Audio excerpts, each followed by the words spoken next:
يا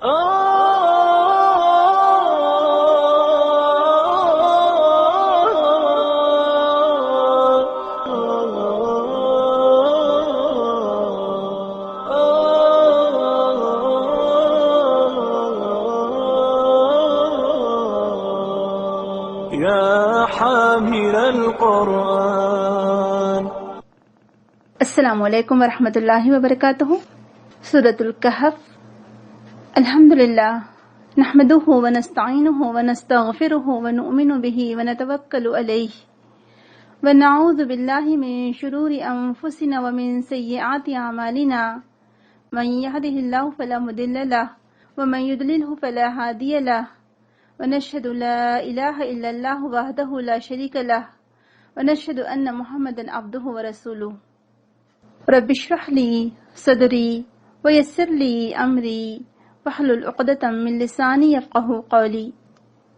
اللهم ارنا الحق حقا وارزقنا اتباعه وارنا الباطل باطلا وارزقنا اجتنابه. آمین یا رب العالمین.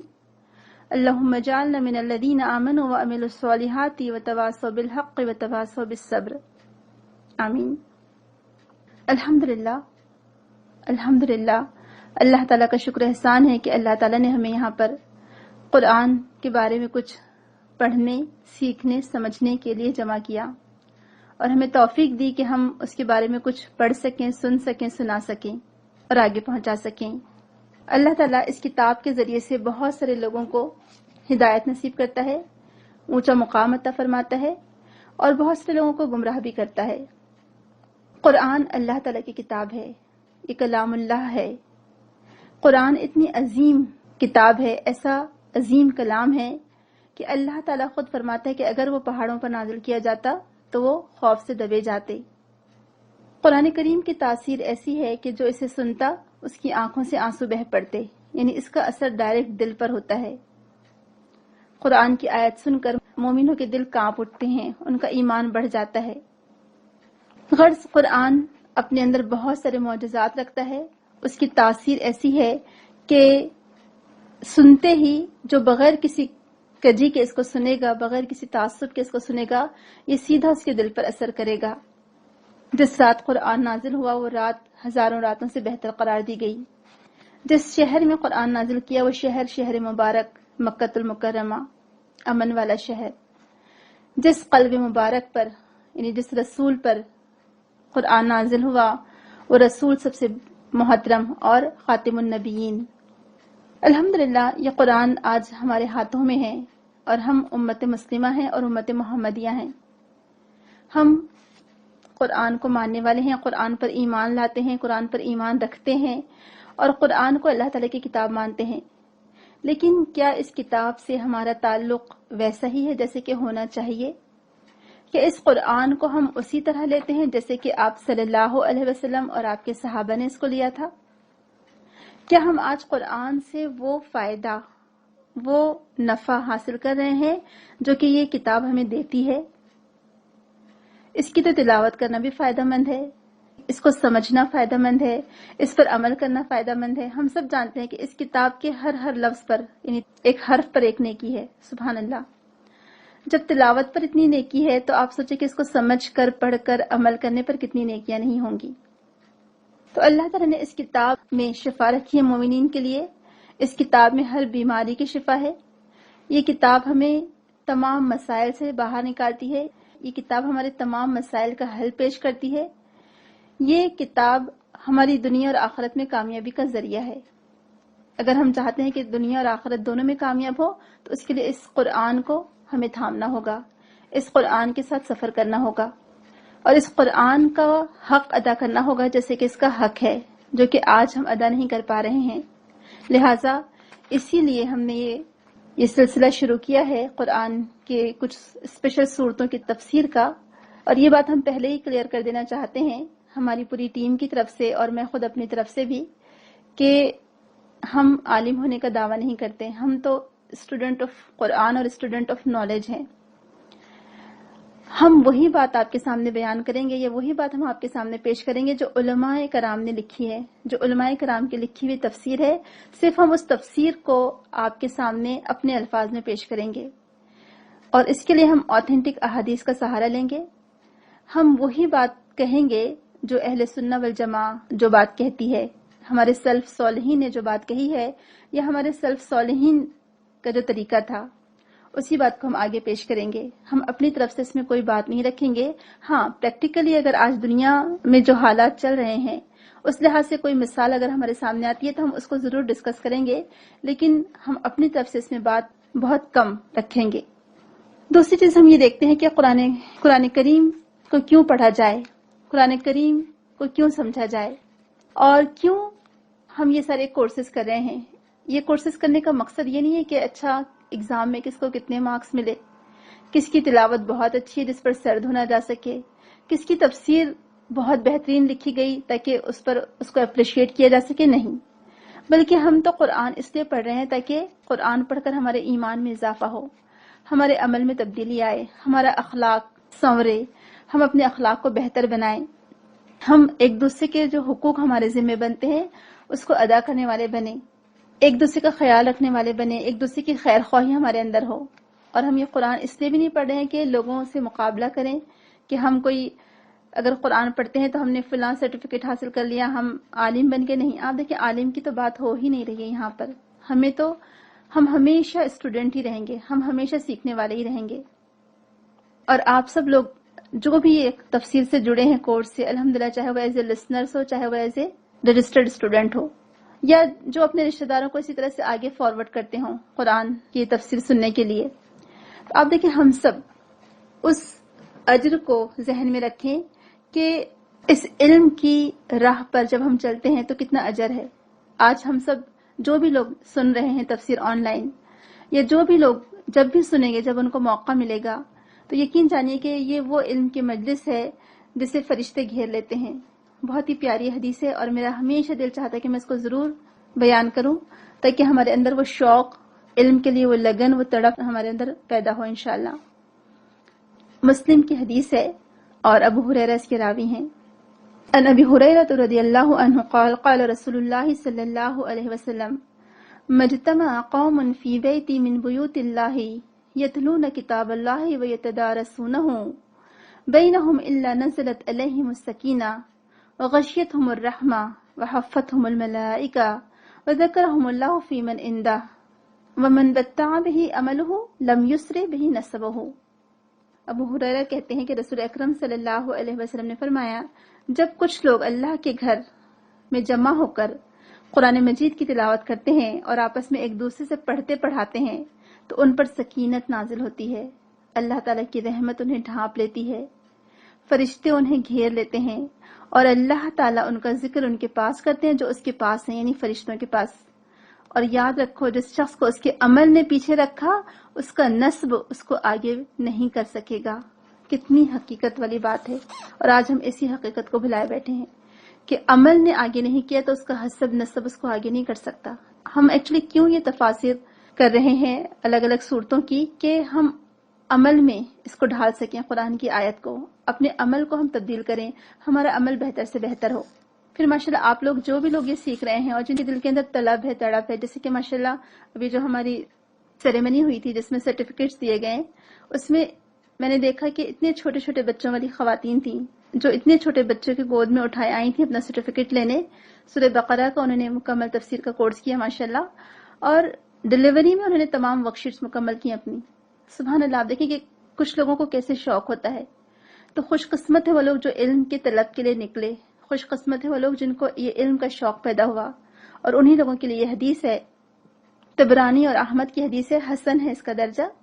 ان صفوان بن اسال المرادی قالت اتيت النبي صلى الله عليه وسلم وهو في المسجد متكئا على برد له احمر فقلت له يا رسول الله صلى الله عليه وسلم اني جئت اطلب العلم فقال مرحبا بطالب العلم ان طالب العلم لتحفه الملائكة بأجنحتها ثم يركب بعضهم بعضا حتى يبلغ السماء الدنيا من محبتهم لما يطلب. سبحان اللہ، کتنی پیاری حدیث ہے.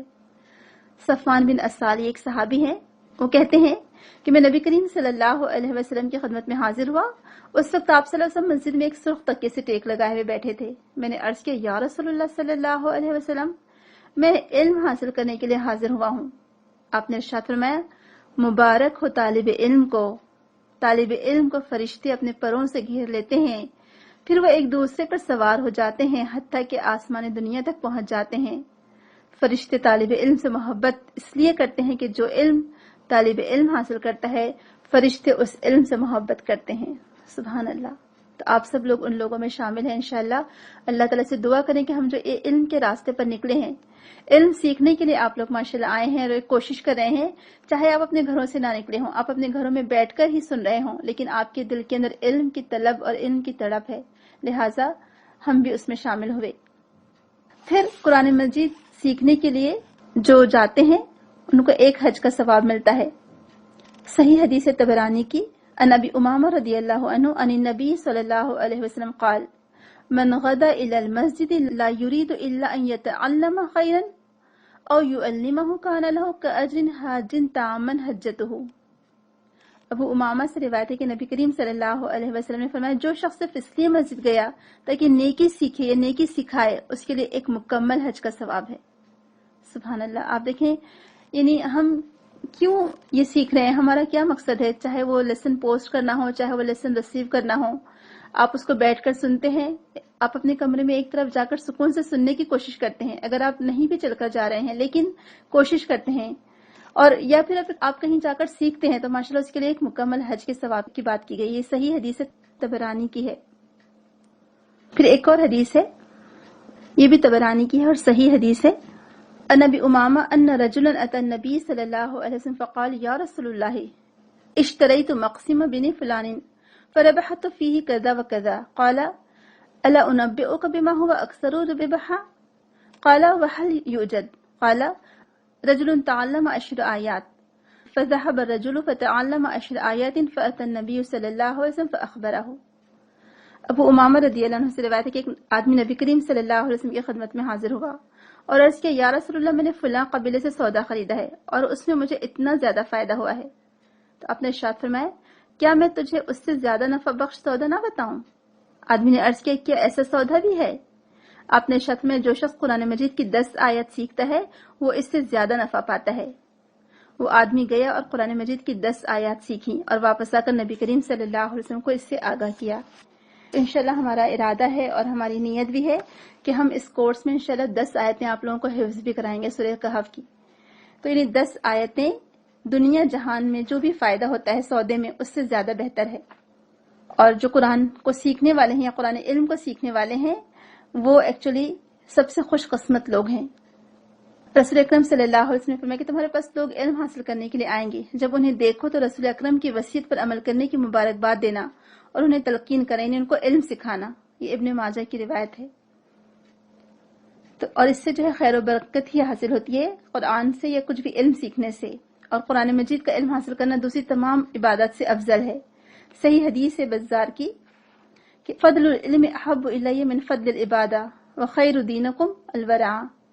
حذیفہ رضی اللہ عنہ اس حدیث کے راوی ہیں، کہتے ہیں کہ اللہ کے رسول نے فرمایا کہ مجھے علم کی کثرت عبادت کی کثرت سے زیادہ عزیز ہے، اور تم میں سے بہتر دین اس کا ہے جس میں پرہیزگاری ہے۔ صحیح الجامع الصغیر، علامہ ناصر الدین البانی نے اس حدیث کو صحیح کہا ہے۔ تو یہ تمام احادیث آپ لوگوں کے سامنے اس لیے رکھی کہ آپ لوگ ماشاءاللہ علم کے راستے پر نکلے ہیں، آپ لوگ قرآن سیکھنے کے لیے اس راہ پر آئے ہیں، اور یہ سفر کا آپ آغاز کرنے جا رہے ہیں، یہ مبارک سفر کا، یہ کوئی عام سفر نہیں ہے میری بہنوں، یہ بہت ہی یونیک سفر ہے۔ قرآن جس میں آپ کے ساتھ ہوگا، قرآن کو آپ سیکھیں گے، سمجھیں گے، اس کو پڑھیں گے، اس کی تلاوت کریں گے، اس کی آیات کی گہرائی میں جائیں گے، اور یہی چیز ہم چاہتے ہیں کہ ہم اس قرآن کے ذریعے سے اپنے عمل کو بدلیں، اپنے اخلاق کو سنواریں۔ تو الحمدللہ سورہ کہف قرآن کریم کی ان صورتوں میں سے ہے جو کہ مکی دور میں نازل ہوئیں۔ جیسے کہ ہم اس تفسیر کا آغاز کرنے جا رہے ہیں تو یہ بات بھی آپ کو معلوم ہونی چاہیے کہ جو تفسیر کے اصول ہیں وہ بھی ہمیں تھوڑے بہت آنے چاہیے۔ امام ابن تیمیہ نے اس کے بہت بہترین اصول ہمیں بتائے ہیں کہ قرآن کی تفسیر اگر کی جائے تو کیسے کی جائے۔ ہم تو اپنی طرف سے کوئی بات نہیں کہیں گے، ہم وہی بات یہاں پر کہیں گے جو علماء کہتے ہیں۔ تو انہوں نے قرآن مجید کے تفسیر کے کچھ اصول بتائے ہیں امام ابن تیمیہ نے۔ اور وہ کہتے کہ جب قرآن مجید سیکھنے کے لیے کوئی طالب علم اس طرف آتا ہے تو وہ ان اصولوں سے کچھ واقفیت ضرور حاصل کر لے. اور یہ اصول بتانے کا یہی مقصد ہے کہ ہم غلطیوں سے محفوظ رہ سکیں. تفسیر کا مطلب ہے وضاحت. ہم سب جانتے ہیں قرآن اللہ کا کلام ہے. یہ ایک جامع اور بلیغ کلام ہے. یعنی اللہ تعالیٰ کے کلام میں جو فصاحت اور بلاغت ہے ہم تو اس تک پہنچ ہی نہیں سکتے ہیں. تو اس کو سمجھنے کے لیے کچھ اس کے معنی اور مطلب ہم بتاتے ہیں تاکہ وہ سمجھ میں آ سکے. قرآن یہ کلام ایک اعجاز ہے، ایک معجزہ ہے. یہ عاجز کر دینے والا کلام ہے. اللہ تعالیٰ ان تمام مفسرین پر جو صحیح العقیدہ تھے، جن لوگوں نے کوشش کی اور صحیح قرآن کی تفسیر لکھی، اللہ تعالیٰ ان تمام مفسرین پر رحمتیں نازل کرے جنہوں نے اللہ تعالیٰ کے کلام کو سمجھانے کے لیے تفاسیر لکھی. اللہ تعالیٰ انہیں جزائے خیر دے. اور یہ سلسلہ قیامت تک جاری رہے گا، کیونکہ قرآن کبھی پڑھنے سے پرانا نہیں ہوگا. اس کے معجزات کبھی ختم نہیں ہوگے. اس کے بارے میں تحقیقات قیامت تک جاری رہے گی، اور یہ اس کے راز، اس کے انکشافات لوگوں پر ظاہر ہوتے رہیں گے، اس کے معجزات ماشاءاللہ. تو اس میں جو باتیں خاص طور سے یاد رکھنے کی ہیں وہ یہ ہیں، چونکہ یہ اللہ کا کلام ہے اور دین اسلام کے دو ہی بنیادی مصادر ہیں. یعنی بنیاد کہہ سکتے ہیں آپ جس کو، جو سورسز ہیں، بنیادی سورسز وہ دو ہیں. ایک ہے قرآن یعنی اللہ کی کتاب، اور دوسرا سنت رسول صلی اللہ علیہ وسلم یعنی صحیح احادیث. اور ہر دور میں جو بھی علم حاصل کرنے والے لوگ تھے، جو اصحاب علم و فضل تھے، انہوں نے ہمیشہ یہ دو ہی مصادر کو اپنا مطمع نظر بنایا. یعنی وہ لوگ یہیں سے اصول اخذ کرتے تھے. تو قرآن سمجھنے کے لیے سب سے پہلا اس کا جو اصول بتایا گیا ہے کہ قرآن کی تفسیر خود قرآن سے کی جائے.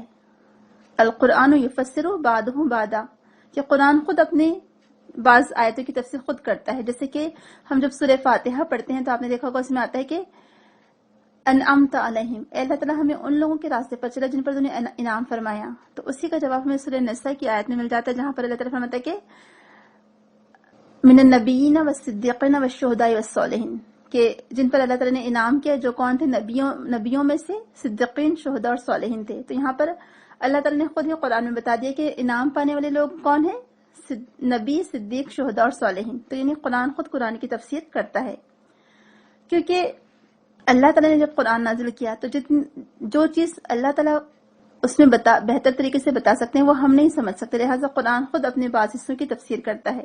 پھر قرآن ہر قسم کے نقائص سے پاک ہے. اگر کوئی بات ہمیں سمجھ میں نہیں آ رہی ہے تو یہ ہمارے عقل کی کمی اور ہماری کم فہمی اور ہماری لا علمی یا کم علمی ہوگی. لیکن قرآن میں کوئی کمی نہیں، کوئی نقص نہیں ہے، کیونکہ قرآن اللہ تعالیٰ کا کلام ہے. اس لیے اس کی آیات میں نہ کوئی ٹیڑھ ہے، نہ کوئی تضاد ہے، نہ کنٹروڈکشن ہے، بلکہ قرآن کی ہر آیت ایک دوسرے کی تصدیق کرتی ہے، یعنی ایک دوسرے کی مدد کرتی ہے. پھر ہم دیکھتے ہیں کہ قرآن میں بعض الفاظ ایک جگہ کچھ اور معنوں میں آئے ہیں، دوسری جگہ کچھ اور معنوں میں آئے ہیں. پھر قرآن کا دوسرا اصول یہ ہے کہ اس کو صحیح احادیث سے سمجھا جائے. یعنی قرآن کی تفسیر اگر کرنا تو اس کے لیے صحیح احادیث ضروری ہیں، کیونکہ قرآن کی سب سے بہترین ڈکشنری اگر کوئی ہو سکتی ہے تو وہ رسول اکرم صلی اللہ علیہ وسلم کی صحیح احادیث ہیں. کیونکہ آپ صلی اللہ علیہ وسلم خود سب سے پہلے مفسر قرآن آپ صلی اللہ علیہ وسلم تھے. آپ صاحب قرآن تھے، آپ پر قرآن نازل ہوا. پھر اللہ تعالیٰ نے آپ کے لیے فرمایا کہ ہم نے یہ قرآن آپ پر نازل کیا ہے تاکہ لِتُبَيِّنَ لِلنَّاسِ، سورہ نحل کی آیت نمبر 44 ہے. پھر اللہ تعالیٰ فرماتا ہے قرآن میں کہ بِمَا أَرَاكَ اللَّهُ، آپ اس قرآن کے مطابق فیصلے کیجئے جو روشنی اللہ تعالیٰ نے آپ کو دکھائی ہے. تو یہ قرآن آپ صلی اللہ علیہ وسلم کے ذریعے ہم تک پہنچا. اس کے بارے میں صحیح احادیث میں ہمیں جو بھی تفاصیل ملتی ہے ہم اس کے ذریعے سے قرآن کی تفسیر کریں گے. جیسے کہ آپ خود جانتے ہیں کہ بغیر حدیث کے ہم ایک قدم بھی نہیں چل سکتے. قرآن کو سمجھنے کے لیے حدیث یعنی صحیح احادیث کی ضرورت ہے. اور اللہ تعالیٰ نے خود فرمایا کہ آپ پر یہ قرآن اس لیے نازل کیا تاکہ آپ اسے کھول کر بیان کر دیں. تو رسول اکرم صلی اللہ علیہ وسلم کے جو بھی اقوال، جو افعال ہمیں ملتے ہیں، جو صحیح سند سے، صحیح اوتھینٹک سورسز سے ہمیں ملتے ہیں، متصل سند کے ساتھ ہم کو ملتے ہیں، وہ قرآن کو سمجھنے اور سمجھانے کا سب سے بڑا دوسرا معتمد ذریعہ ہے. اور اہل سنت والجماعت کے نزدیک اللہ کے رسول کے جو اقوال ہیں اس سے ہٹ کر آپ صلی اللہ علیہ وسلم کی احادیث سے ہٹ کر قرآن کی تفسیر کرنا یہ ایک بہت بڑی تحریف ہوگی قرآن میں. تو اللہ تعالیٰ ہم کو اس سے محفوظ رکھے. اللہ تعالیٰ ہم کو توفیق دے کہ ہم صرف صحیح احادیث کی روشنی میں ہی قرآن کو سمجھ سکیں. پھر ہم دیکھتے ہیں کہ قرآن میں جو احکامات آئے ہیں وہ ایسے ہیں جو کہ اس کو سمجھانے کے لیے اللہ کے رسول نے ہمیں طریقہ بتایا ہے. جیسے کہ نماز کا ذکر ہے کہ اقامت الصلاۃ. اب نماز قائم کرنا، لیکن کیسے قائم کرنا ہے؟ تو اللہ کے رسول نے ہمیں بتایا کہ اچھا ٹھیک ہے، نماز اس طرح قائم کی جائے گی کہ 5 وقت کی نمازیں پڑھنی ہے دن بھر میں. اور نماز کیسے پڑھنا ہے؟ آپ کھڑے ہوں گے، اللہ اکبر کہیں گے، سورہ فاتحہ پڑھیں گے، پھر سورہ پڑھیں گے، پھر رکوع کریں گے، پھر سجدہ کریں گے. یہ سارا طریقہ کس نے بتایا؟ آپ صلی اللہ علیہ وسلم نے. تو یہ دوسرا اصول ہے. تیسرا اصول ہے کہ صحابہ کرام کے اقوال سے تفسیر کی جائے. کیوں؟ کیونکہ اس میں بھی اسپیشلی عبداللہ بن مسعود رضی اللہ عنہ اور عبداللہ بن عباس کے اقوال سے کہ صحیح احادیث کو پہلے دیکھا جائے گا، پہلے قرآن کو دیکھا جائے گا، پھر صحیح احادیث کو، پھر صحابہ کرام کے اقوال کو. کیوں؟ کیونکہ صحابہ اہل زبان تھے، صحابہ ہی کے محاورے میں قرآن نازل ہوا، صحابہ اس کے پس منظر کو، یعنی جو اس کا بیک گراؤنڈ تھا آیتوں کے نزول کا، اس کو جانتے تھے. صحابہ نے خود رسول اکرم کی زبان سے قرآن اور اس کا مطلب سیکھا تھا. اور صحابہ تفسیر میں بہت احتیاط سے کام لیتے تھے. ہاں، بعض صحابہ کی رائے دوسرے صحابہ سے مختلف ہو سکتی ہے اور دونوں اپنی جگہ صحیح ہو سکتے ہیں. ٹھیک ہے، تو صحابہ کرام سے ہم ان کے اقوال سے ہم مدد لیں گے. اور اس میں سب سے مشہور جو صحابہ کرام میں مشہور تھے تفسیر میں، ابو بکر صدیق، عمر رضی اللہ عنہ، عثمان بن عفان، علی بن ابی طالب رضی اللہ عنہ، عبداللہ بن مسعود، عبداللہ بن عباس، ابی بن کعب، زید بن ثابت، ابو موسیٰ اشعری، عبداللہ بن زبیر. یہ مشہور صحابہ ہیں جن کے تفسیری اقوال بہت مشہور ہیں. ٹھیک ہے. پھر چوتھا اصول ہے قرآن کی تفسیر کا کہ تابعین کے اقوال سے قرآن کو سمجھا جائے. لیکن تابعین کے ہر قول کو نہیں لیا جائے گا. تابعین کے وہ اقوال جو صحیح سند سے متصل ثابت ہیں، کیونکہ ورنہ لوگوں نے خود ساختہ ان کے نام لے کر ان کے نام سے تفاسیر بیان کر دی ہیں. تو نہیں، اس میں جو مشہور ہیں اور مشہور میں بھی ان کی سند صحیح سند کے ساتھ ثابت ہے. جیسے کہ کیونکہ آپ لوگ یہ نام اب جب ہم تفسیر کریں تو یہ نام ہمیں بار بار سننے کو ملیں گے، تو آپ کو معلوم ہونا چاہیے کہ وہ کون لوگ ہیں. تو عبداللہ بن عباس کے جو شاگرد تھے، جیسے مجاہد ہے، اکرمہ ہے، قتادہ ہے، حسن بصری ہے، ابن سیرین ہے، ان سب کے اقوال بہت مشہور ہے تفسیر میں. تو لہٰذا ان کے اقوال سے ہم مدد لیں گے. تو یہ کچھ چند اصول تھے جو بیسک تھے. اس کے بعد اور مزید اصول ہمیں ملتے ہیں، جیسے عربی زبان کے قواعد سے واقفیت ہے یا اجتہاد ہے، اور بھی بہت ساری چیزیں ہیں. لیکن بہرحال وہ آگے کے لوگوں کے لیے. ہم تو صرف قرآن علماء سے سمجھنے کی کوشش کر رہے ہیں یہاں پر. ہم خود اس کی تفسیر نہیں کر رہے ہیں، بلکہ جو مفسرون نے جو تفاسیر لکھی ہیں ہم اسی کو سمجھنے کی کوشش کریں گے.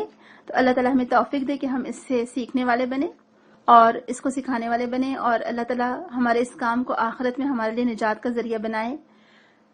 ہماری اس کوشش کو قبول فرمائے، ہمارے اندر سے ریا، شہرت، نمود و نمائش، دکھاوے کو دور کر دے اور ہم خالص اللہ کے لیے کام کرنے والے بنے. اللہ تعالیٰ ہمارے کام کو ریاکاری سے محفوظ رکھ، آمین. اب آئیے آتے ہیں سورہ کہف کی فضیلت کی طرف. سورہ کہف کی کیا فضیلت ہے وہ ہم صحیح احادیث سے دیکھیں گے. سورہ کہف کے بارے میں آتا ہے، صحیح مسلم کی حدیث ہے، عن ابی درداء رضی اللہ عنہ ان النبی صلی اللہ علیہ وسلم قال من حفظ 10 آیات من اول سورة الکہف اسم من فتنة الدجال.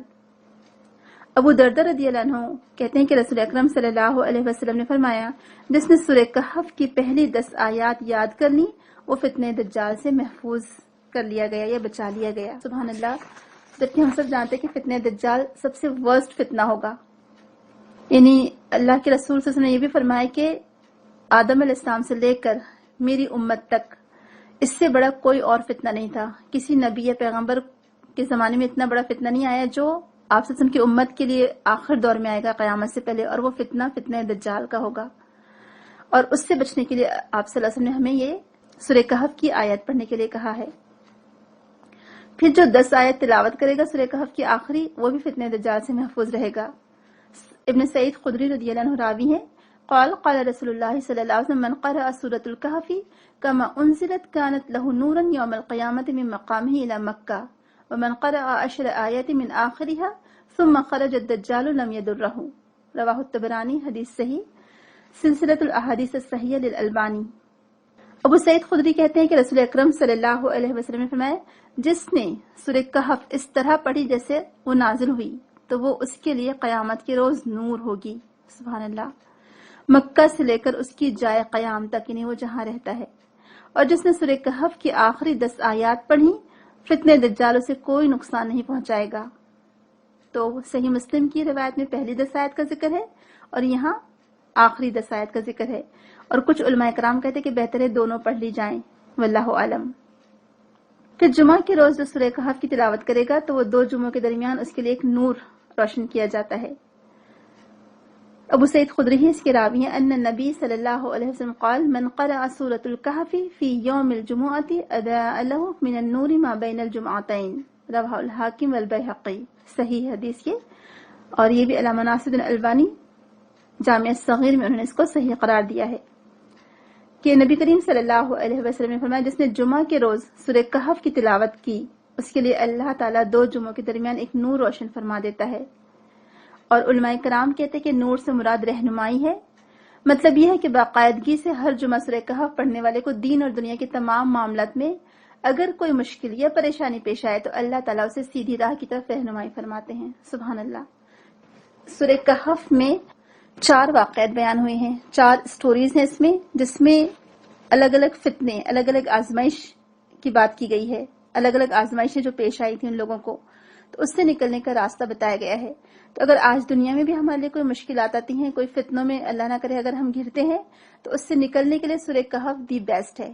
اور سبحان اللہ، آپ دیکھیں کہ قرآن کا معجزہ ہے کہ قرآن انہیں جو ماڈرن ریالٹی آپ کہہ سکتے ہیں اس کو، وہ قرآن میں ہے. الحمدللہ یہ قرآن واقعی میں اللہ تعالیٰ کا سب سے بڑا معجزہ ہے. یہ اللہ کا کلام ہے، یہ ہر دور کے لیے ہے، یہ پڑھنے سے کبھی پرانا نہیں ہوگا. اور ہم سوچتے کہ اچھا آج سے 1400 سال پہلے یہ کتاب نازل ہوئی تھی، لیکن آج آپ پڑھیں، آپ قرآن کی ہر آیت آپ کو آج کے دور کا نظارہ پیش کرتی نظر آئے گی. آج کے حالات، آج کے دور کے حالات، تو یہ ہر دور کے لیے ہے. تو ماڈرن ریالٹیز میں بیان کی گئی ہے. اور اگر آپ قرآن پڑھتے جائیں گے تو آپ یقین جانیں کہ آپ کے دل کے دروازے کھلتے چلے جائیں گے، آپ کو شرح صدر ہوتا رہے گا اور ایک نئی دنیا میں آپ پہنچ جائیں گے کہ یہ قرآن ایک بالکل نئی دنیا ہے. سمجھے اس میں کیا کچھ نہیں ہے. اس میں واقعات ہیں، قصص ہیں، اس میں خوشخبریاں ہیں، اس میں ڈراوے ہیں. آپ الٹرا فیسنیشن آپ کہہ سکتے ہیں اس کو، کہ جو آپ چاہیں گے آپ کو اس میں ملیں گا. الحمدللہ آپ جیسی زندگی گزارنا چاہتے ہیں. پھر آپ جو ہے اسی سورے سے آپ عربک گرامر بھی سیکھ سکتے ہیں، کیونکہ کوئی نہ کوئی بات ضرور ہوگی اس سورے میں جس کی وجہ سے اللہ کے رسول نے اس کو ہر جمعے کے پڑھنے کے لیے کہا ہے. تو آپ جو بھی چیز کی شروعات کرنی ہے سیکھنے کے لیے آپ اس سے شروع کر کے دیکھیں، کیونکہ جو اور سورہ فاتحہ کی جیسے شروعات ہوتی ہے ویسی شروعات سورہ کہف کی ہوتی ہے. اور اگر آپ دیکھیں گے تو یعنی یہاں 3rd ٹائم الحمدللہ سے صورت نازل ہوئی ہے. پہلے سورہ فاتحہ ہے جو الحمدللہ سے نازل ہوتی ہے، شروع ہوتی ہے. پھر 2nd سورہ انعام ہے، وہ بھی الحمدللہ سے نازل ہوتی ہے، سٹارٹ ہوتی ہے. اور پھر 3rd سورۃ الکہف ہے جو الحمدللہ سے سٹارٹ ہوتی ہے. تو یعنی جس میں اللہ تعالیٰ کی تعریف بیان کی گئی ہے. پھر ہم دیکھتے ہیں کہ یہ ہر دور کے لیے کتاب، اور ہر دور میں نئے نئے فتنے آتے رہیں گے.